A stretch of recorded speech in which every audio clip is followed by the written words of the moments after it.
It's Miss Kiane. I'm a poet and I know it. Welcome to Sunday Coaching, the break between the rounds. Let's jump right into it. So this is a segment that I like to do where I chit chat about something that has been ruminating in my heart and in my mind. And if I'm very honest, there's been a lot of things going on in my heart and my mind that I cannot share in this space. But one thing that did float to the surface was this sense of uncertainty.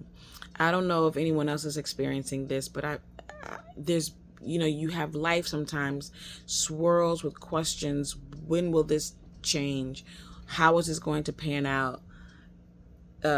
Why is this happening? How long is this going to be happening? How do I maneuver through this?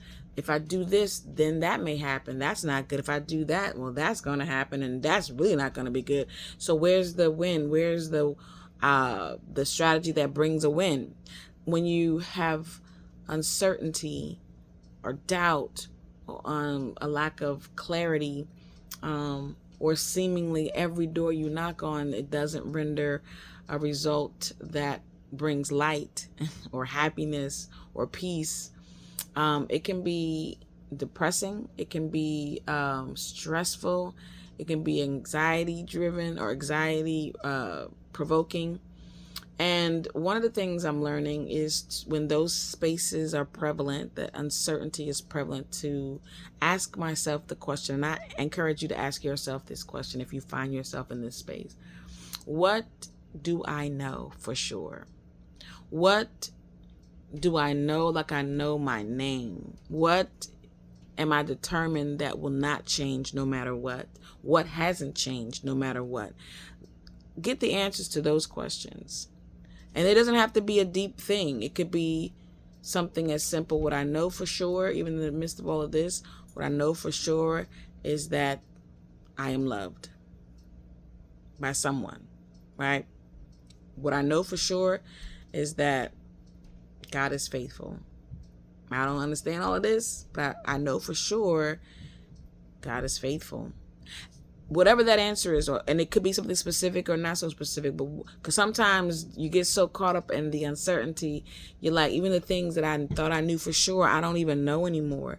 So go to the least common denominator and find out what you know for sure, what hasn't changed, what will not change, what you are determined will not change, even in this whirlwind of uncertainty, and lock into that. Lock into that, lean into that, and then build on that. One of the things I am learning as a believer, as a Christian, if you will, that the enemy really, really likes to attack our knowing. Because once you can get someone to lose their footing, their space of confidence, their space of knowing, then everything else becomes shaky. And now you don't make a move, or you question every move you're trying to make. You become paralyzed, or your discernment or your perspective is totally skewed. Your vision is blurry because nothing now has any kind of certainty, and you question everything, even your own decisions. That's an attack of the enemy. Because if he can get you to be uncertain, I'm shaking the camera. If he can get you to be uncertain in that way, then you won't move forward. You will question every move. You question your own relationship and your ability to discern and see and make decisions, and won't move and become paralyzed. But it is important, even in these moments where you may be swirling in uncertainty, to ask yourself and get the answer to the question, what do I know for sure? And those are the answers that you lock into. You build on that. And you hold on to that. You hold on to that and work that. What do I know for sure? I'm a poet and I know it.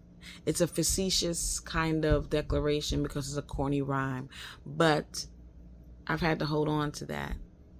In these last recent months, it's okay, I do know this, and build on that and work that and come back to that, because once you can begin to fortify what you know, you can build on other things that you know. You can begin to sweep away the cobwebs of uncertainty by building on what you already know.